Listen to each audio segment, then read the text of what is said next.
Fala aí, galerinha.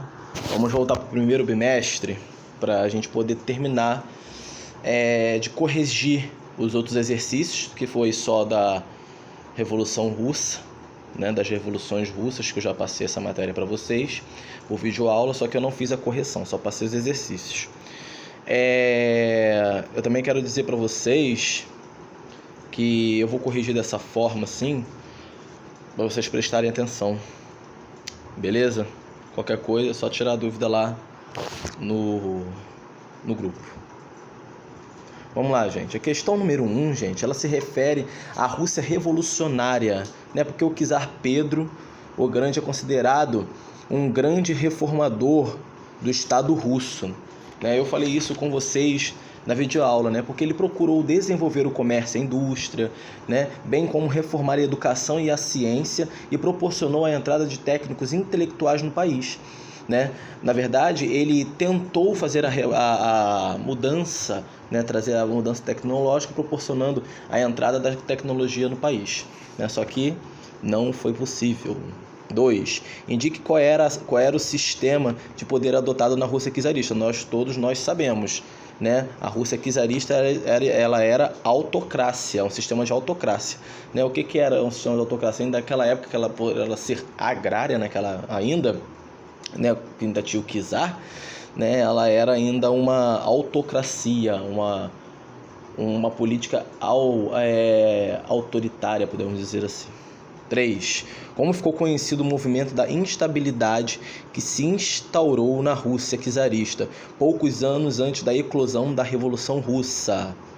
Nós falamos isso, né? Qual foi o momento que foi conhecido da estabilidade da Rússia, que foi um ensaio geral, né? A letra C, tá? A letra C, número 3, a número 2 é a letra E, tá, gente? Desculpa, esqueci de falar a opção.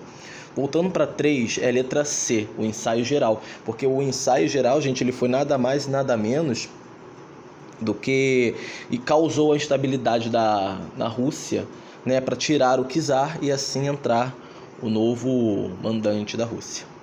4. Cite a principal diferença entre bolcheviques e mencheviques, né, gente? A número 4 é nada mais nada menos que os bolcheviques defendiam a revolução radical, né, sem intervenção da burguesia. E os mencheviques, eles defendiam uma revolução gradual em que a burguesia liberal, gente, tomaria o poder para depois se instalar na Revolução Socialista. Ok? Essa é a diferença. Número 5. A União das Repúblicas Socialistas Soviéticas foi criada em 1922. O que significa a bandeira vermelha com a foice e o martelo? Eu falei isso com vocês também no vídeo, né? Que significa a união entre os trabalhadores do campo e os operários urbanos. Operários univos, podemos dizer assim, é a frase, ok? 6. A 6, gente, no movimento revolucionário russo de 1917, o soviete consistia em, né? Ele consistia em um comitê formado por camponeses e rebeldes, ok? Operários e soldados também, como eu falei com vocês, é a letra C, tá? Número 6, a letra C. Como eu falei com vocês, quem constitui a Revolução Russa foi constituída nada mais nada menos por camponeses, rebeldes, operários e as pessoas, soldados, pessoas do campo e da fábrica. Por isso a foice e o martelo. 7. A Revolução Russa de 1917 constituiu uma transformação profunda na história das sociedades ocidentais, na medida que rompe ao mesmo tempo com o modelo de sociedade aristocrática, a Rússia czarista, e com a unidade da economia capitalista. Nesse contexto, a Revolução de Outubro de 1917 pode ser caracterizada como letra D, ok? Uma revolução proletária foi liderada pelos bolcheviques, como eu falei com vocês anteriormente, e os sovietes contra o chamado do governo provisório, ok? 8. A Revolução Russa, ocorrida em 1917, deixou o mundo abalado. Pela primeira vez, tentava-se estabelecer um tipo de governo no qual os trabalhadores teriam participação ativa. Os líderes do novo Estado tinham em plena convicção de que estava nascendo a sociedade socialista, em que as diferenças entre classes sociais deveriam desaparecer. Era o aparecimento de um novo modo de organizar a produção, que substituiria o capitalismo capitalismo. Aí tá assim, assinale a alternativa correta. Tem todas as opções aqui. A opção correta da número 8 é a letra D, tá? O sistema descrito acima baseou-se na teoria do filósofo, como eu falei com vocês no vídeo, Karl Marx, né, que tinha uma de suas características e propriedades coletivas dos bens de produção. 9. Fica abolida a propriedade privada da terra sem qualquer indenização. 2.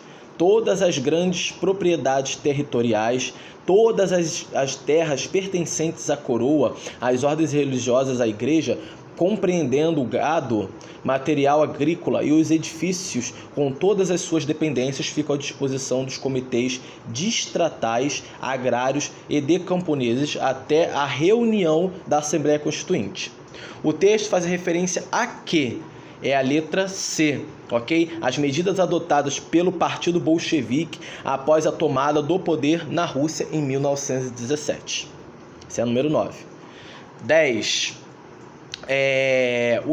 Os operários das fábricas e das usinas, assim como as tropas rebeldes, deveriam escolher sem demora seus representantes ao governo revolucionário provisório, que deve ser constituído sobre a guarda do povo revolucionário, amotinado e do exército.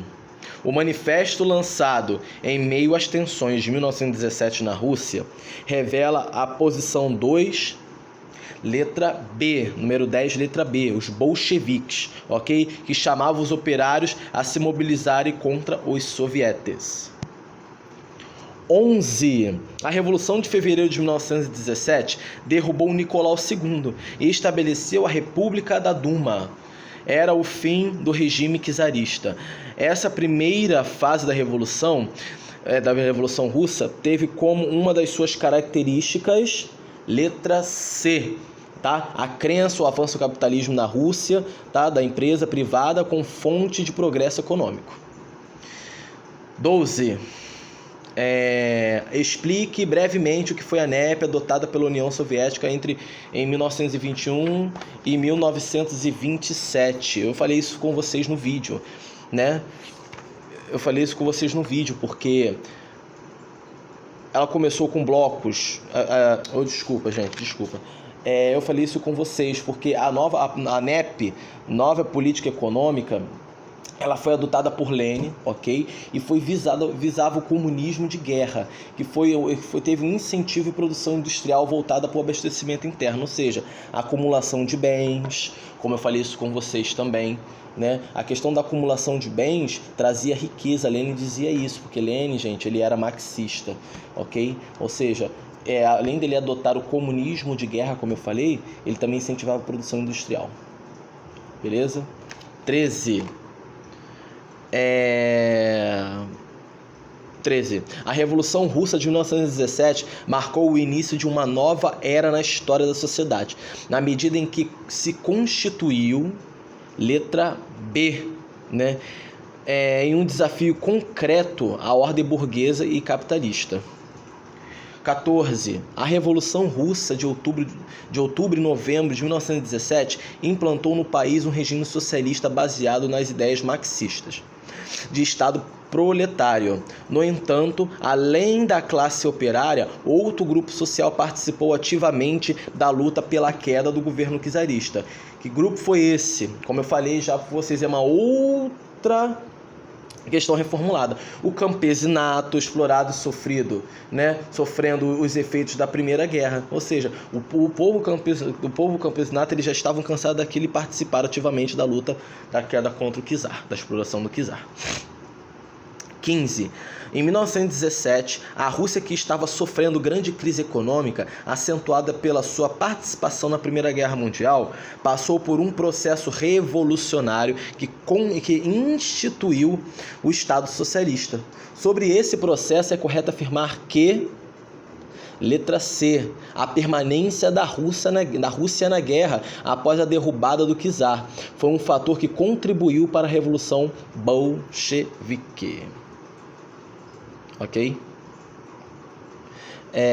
16. A Primeira Guerra Mundial abalou profundamente todos os povos envolvidos, e as revoluções de 1917 e 1918 foram, acima de tudo, revoltas contra aquele holocausto sem precedentes, principalmente nos países do lado que estavam perdendo.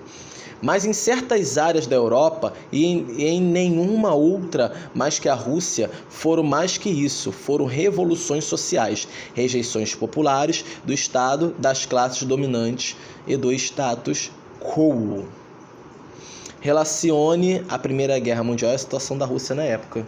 Né, gente? A 16 é nada mais e nada menos. A gente pode destacar as derrotas militares sofridas na Rússia na Primeira Guerra Mundial, que teve várias perdas humanas e prejuízo material, ok? A gente também pode falar o tal cenário está relacionado também ao avanço da oposição, tá? A gente nota que foi o avanço dos socialistas e ao desenvolvimento das revoluções de 1917, ok? 17. Como a Revolução Francesa, em fins do século XVIII e começo do século XIX, as revoluções russas que se levaram à fundação da URSS, da União República Socialista Soviética,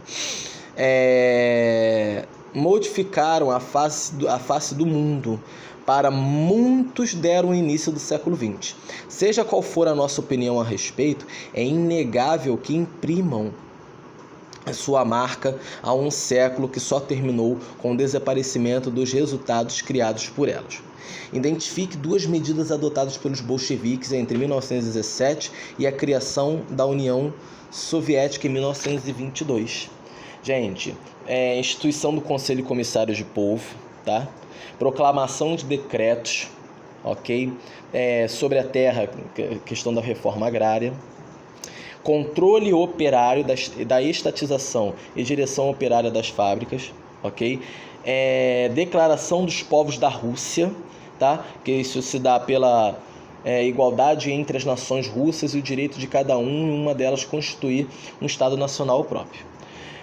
Organização do Exército Vermelho para enfrentar os exércitos brancos, ok? Que eles foram para a Guerra Civil Espanhola em 1918 e 1921, ok? Adoção do comunismo de guerra, que foi a apropriação de bens e terras, e também a nova política econômica, a NEP, ok? Que foi com a permissão para o ingresso do capital estrangeiro e da atividade de pequenas e médias empresas privadas em 1921, ok? 18. Em 1921, o problema social central era o de recuperação econômica. O índice de desespero do país é eloquente naquele ano. 36 milhões de pessoas não tinham o que comer. Nas novas ruinosas condições da paz. O comunismo de guerra revela-se insuficiente. Era preciso estimular mais efetivamente os mecanismos econômicos da sociedade. Assim, ainda em 1921, o 10º Congresso do Partido, Lenin propõe um plano econômico de emergência, a nova política econômica, a NEP.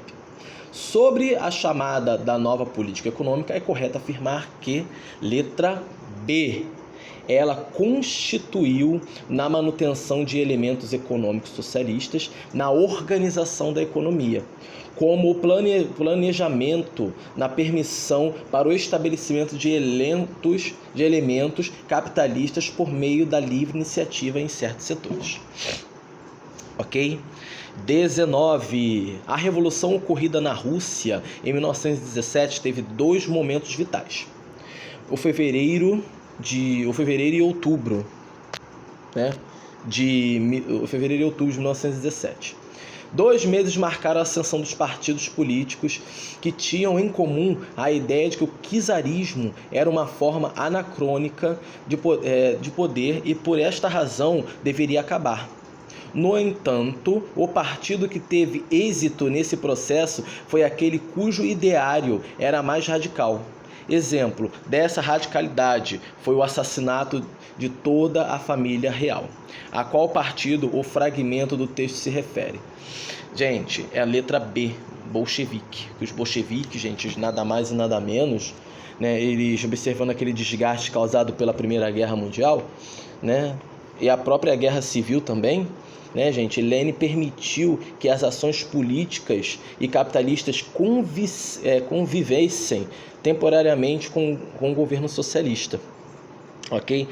Sendo que dessa forma ela pretendia fomentar uma rápida recuperação econômica nacional usando a NEP. 20. O ano de 2017 marca o centenário da Revolução Russa. Em fevereiro de 1917, revoltas populares derrubaram o czar Nicolau II e instauraram uma república. Em outubro do mesmo ano, foi implantado o governo socialista soviético.